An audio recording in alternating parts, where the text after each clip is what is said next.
Welcome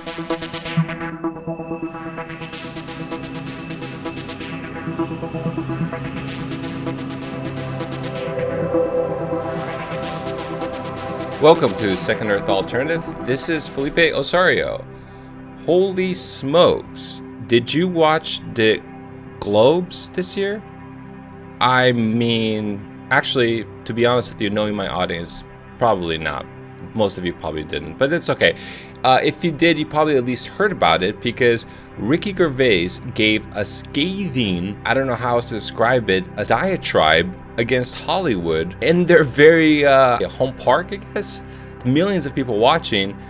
It was, I don't know how to say it. I mean, for somebody who is living not just in West Hollywood and is also a SAG actor and has gone to these sets with these big directors, I don't know what to say, man. This is certainly not kosher, I guess would be one way to say it.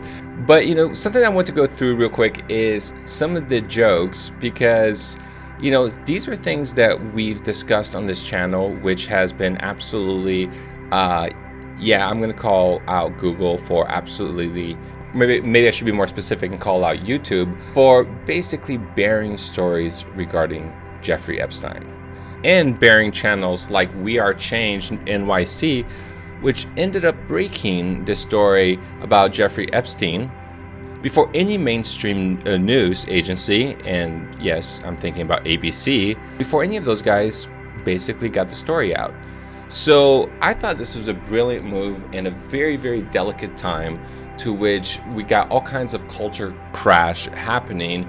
And in a way, it's kind of like that Dave Chapelle stand-up comedy sketch where it's kind of a backlash to this hypersensitive, you know, hyper-authoritarian, let's take away our constitutional rights of free speech just so that I can protect your feelings.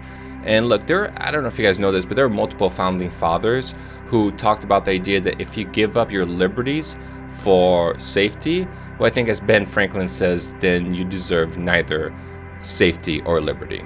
But one thing that I want to discuss was the brilliance, and not just the amazing timing and the courage for Ricky Gervais to actually go into hostile territory and to deliver these very self-reflective jokes. One joke that I thought was kind of brilliant was the one where he talked about Ronan Farrow. Maybe I should just roll the joke just to give you the context of what exactly I'm talking about. But tonight isn't just about the people in front of the camera. In this room are some of the most important TV and film executives in the world. People from every background, but they all have one thing in common. They're all terrified of Ronan Farrow. He's coming for you. He's coming for you. Look. No. And this is what I thought was so brilliant, because just by simply putting this spotlight and then creating this very aggravating joke, it's almost a way of, I don't know if I should say outing people, because it doesn't definitively direct at this, but, you know, I'm not the only one who's thinking about this. He's coming for you. Look at that guy. Look at his face. It's like he's saying, how dare you bring up our industry's rapists at this fine event? Some of them might even be here. Now, if you don't know who Ronan Farrow is, it says here, he's not only son of actress Mia Farrow and filmmaker Woody Allen, he is known for writing the 2017 articles, The New Yorker, that helped uncover allegations of sexual abuse against film producer Harvey Weinstein. Yeah, I mean, you know, when he says they're coming for you, it's almost like he's pulling Asia Argento. There are those who still have to be held accountable for their conduct against women, for a behavior that does not belong in this industry, does not belong in any industry or workplace. You know who you are, but most importantly, we know who you are, and we're not going to allow you to get away with it any longer.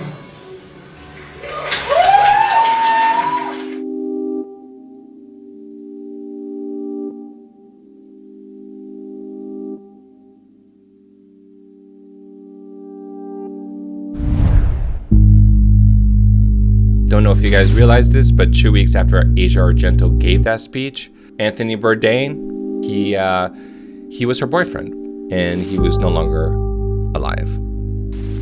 And I gotta be honest, I think probably the most brilliant joke was the one in the very end, because You know what? Let me just play the joke so I can give you the context once again. If you do win an award tonight, don't use it as a platform to make a political speech, right? You're in no position to lecture the public about anything. You know nothing about the real world. Most of you spent less time in school than Greta Thunberg. So, if you win, right, come up, accept your little award, thank your agent and your God, and... So... But, you know, what I thought was so brilliant is that he's kind of telling these people, hey, cut off these political speeches. You're not some demigod who deserves special attention just because the lights are on you. You know, these things require wisdom, experience, education, things that oftentimes Hollywood elites don't have. They're actors. They're not necessarily the most educated people on the planet. So it's kind of like a commentary on the misplacement of power, so to speak, or influence in our culture. And the brilliance of the joke is that he's also dictating all the future speeches from all the actors of that award show who might have prepped some political speech, but now is going to be more embarrassed to dictate that to the public after that joke. Shush.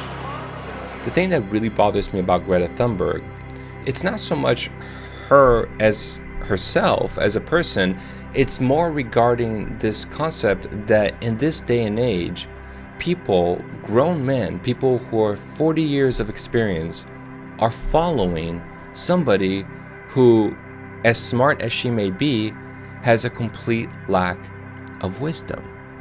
And in a way, this kind of speaks about the differences between Republican and Democrats in the sense that Republicans oftentimes tend to be more practical, whereas Democrats tend to be more idealistic. So wisdom applies to practicality. Wisdom is the idea that a culture within 1,000 years and so many deaths eating so many plants will acquire a knowledge base about what it is that can be eaten and what it is that cannot be eaten. Even if you are the smartest human being in the world, if you grow up in isolation with no wisdom, there will be no way for you to scavenge that forest and figure out what fruits are able to be eaten. And I really believe that the same analogy should apply to the political arena, in a sense that you can't just take idealistic approaches with no recourse to wisdom. So then to take a person who has just turned 17 and use that person as your main inspiration in leadership, well, that just means that your leadership has absolutely no wisdom, no roots to go on. It's a dream. It's a fabrication of the mind created by a very smart person who may not have realized that practical understanding of human nature might be necessary to create a society that's actually sustainable. And you know, you might have heard of Greta's recent cruise, the climactic friendly journey. You know, this is another example of political stunt, because if you were to take this article, for example, from medium.com, it says here, Greta's cruise is actually more harmful than flights. This is actually an article that my wife directed to me, and it's really interesting because according to this article, the whole stunt of taking that sailboat, the yacht still had to be transported back. When you account for all the flights and all the individuals who partook, then in essence, that was actually more harmful to the environment than it was claimed to be. In other words, it was just a political stunt with no true practical merits, only the merits of showmanship, which is, in essence, is kind of the nature of the Oscars. So that is my little spiel of the day. Thank you so much for listening. This is Felipe Osorio, signing out.